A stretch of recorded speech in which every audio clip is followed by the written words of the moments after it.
Welcome back to the Stephen Knight Show. I want to remind you, we're all over social media, Facebook, Twitter, Google+, Instagram, and, of course, our official website is StephenKnightShow.com. All right, so they are riding very hard in St. Louis surrounding the acquittal of former police officer Jason Stockley, who murdered Anthony Lamar Smith. He was recently acquitted. And so they're saying that 80 outraged citizens have been making their voices heard, and for night after night, they're in 317. So St. Louis Police Chief Lawrence Otell blamed the chaotic evening with a group of criminals, as we call them, while the mayor described them as agitators who stuck around after the initial protest ended. They said for the third day in a row, the days have been calm and the nights have been destructive. They said that during a press conference today. What are your thoughts? Well, before the trial ended, the leader of the group, the organized group, it is an organized group. These are not the criminals, right, that are protesting. Months before the trial ended, he made a statement. He went on the courthouse steps and he said, if this man is not found guilty, we're going to tear the city up. And so they were like, well, I remember reading articles where people were saying, well, they don't have that much power. When he showed up to make the announcement, only 40 people showed up with him. Nothing's going to happen. So it wasn't taken seriously. I don't know if it's particularly just this case that has the disruption. I think it's probably a combination of different injustices. Different ones. Mm-hmm. Yeah. Yeah. And so I think everything's just coming to a head. Because this case is not, so different from other cases or so, how do I say? Or what do I say? But I don't think it's just this case. I think it's a combination of different things that have taken place that gets all things to a head. Mm-hmm. Yeah. What are your thoughts, Chika? This is just my thought, and please don't take me seriously. I kid. I just don't understand why people tear up their own communities when they riot. Why don't you organize riot, get on a bus, drive to the other community, and tear that community up? That way when you come back home, you still have stores to go shopping, and, you don't have to clean up anything because you went to the next town over and you did it. Well, I don't understand why you're tearing up your own community because you're outraged, because you have to live in that. That's where you live. I never understood that. You also have to keep in mind that a lot of black communities are not black-owned, so we don't own the stores. And then you have to realize that protest is built on access, right? So we protest where even Dr. King, he mapped out his protests and his marches where he knew people can access and get to easily because some people didn't have transportation. So it's all built off of do it where you can get the most people to come. And they're seeing our stuff anyways, and I totally get it. It's going to make life more difficult for people that are living there long term and once the protest everything is over. But I don't know how. I think sometimes you just got to do what you got to do. To get your message across. Hey, Stephen. This is Ron. Is it all right if I give my Absolutely. Absolutely. I think also people need to. Okay, I understand protesting, you're upset and everything, but people need to become civically involved. That means, Absolutely. Right. How about instead of trying to figure out a way to not be on the jury, I don't want to be on jury duty. I'm a lie and say this right. just to get out. How about for once people actually wanting to be on juries? Then maybe this wouldn't happen as often. Yeah. Mm-hmm. Right. Right. That's a good point. That is a good point. Thank you. Yeah. Thank you. That is a good point. God. Thank you. Well, I think the more that, if you notice, just in the climate we're in now, people are protesting about everything where there's injustice. And the more that things like this happen, and the more that the current administration and craziness happen, people are going to protest. So I think what it comes down to is leaders in those communities, to make sure that they're done effectively and done correctly. All right. So, Oh, I'm sorry. Yeah. No, I was just going to say I will be happy when it progresses from protesting to actually doing some action, and the action not be of violence and tearing up communities.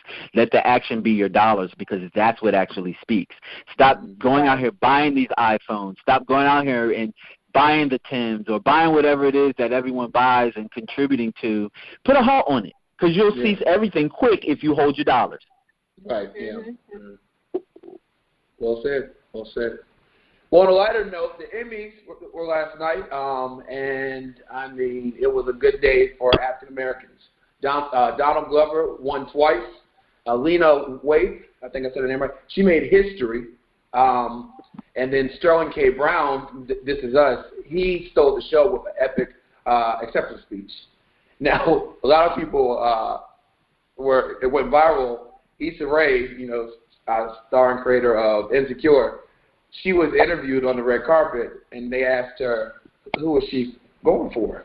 And she said, everyone black. And that kind of went viral. They said, she's woke, stay woke. Did you watch, were there any other, surprises or highlights for you? No, I didn't get to watch it. I didn't watch all of it. I thought that it was a good ceremony altogether. It's nice. This is what an award ceremony probably should look like. Mm-hmm. It would be nice if the Oscars could look like this as well. What's so funny is leading up to the Emmys.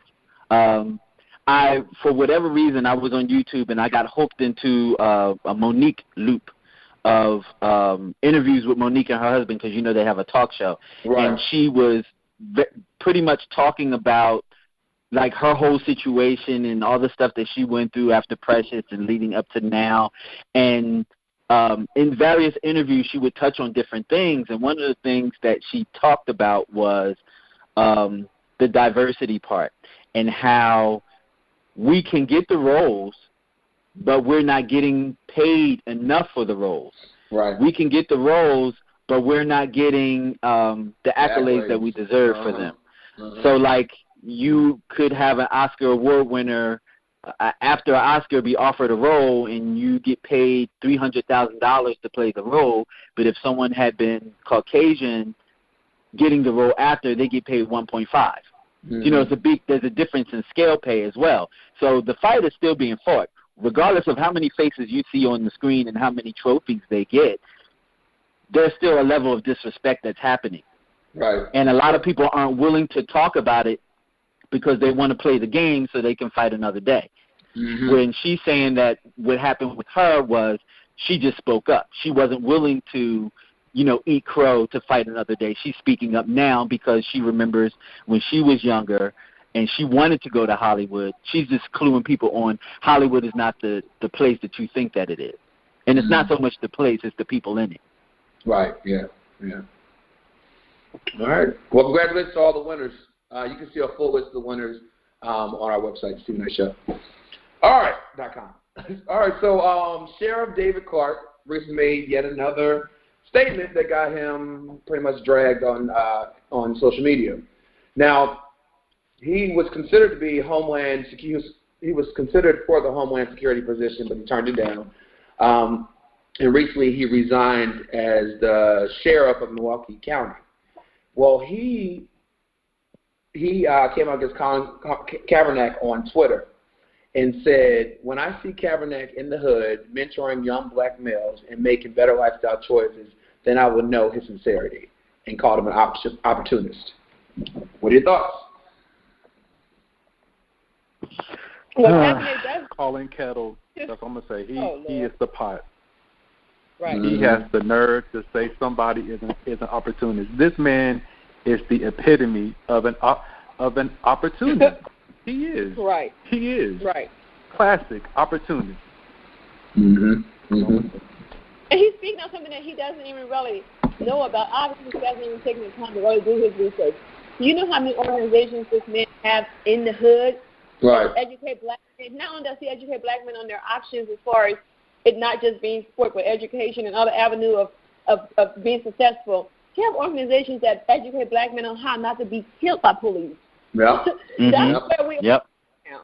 He teaches black men how to to behave when they're around the police officers, what to say, Yeah. what law pertains to them when they get pulled over, to save their lives. Right. Absolutely. That man is crazy. He is crazy. He sickens me. And Colin Kaepernick is someone who he puts his mouth behind his actions. He's out there. Right. He's in the communities. It's just sorry, we don't agree. All right, last topic. So this is actually kind of funny. So hundreds of Donald Trump supporters gathered in Washington, D.C. to demand protection for the traditional American culture. And we probably know what that means. Well, the protesters came from far and wide, and they were called the mothers of all rallies. More. It's a pro-Trump right-wing protest that organizers were referring to as Woodstock of American rallies. Now, Moore will send a message. They said Moore will send a message to the world that the voices of mainstream Americans must be heard. Organizers wrote on the Moore website, "We are coming together to send a direct message to Congress, the media, and the world that we stand united, not divided, to protect and preserve American culture." On Facebook, organizers said that they hope to bring out 1 million people to D.C. They had 1,000 people come. So their dreams are kind of crushed. A lot of the people that were there, they had, of course, the red Make America Great Again hats on, and they had a flag for a country called Kakistan, which is a fictional country that they call their motherland. Some people say, well, they maybe need to go there, so they don't like to hear. What do you think? Yeah, now to pick up a place, you might as well go take your butt there then. Right. Exactly. They knew they had 1 million people coming. They had 1,000.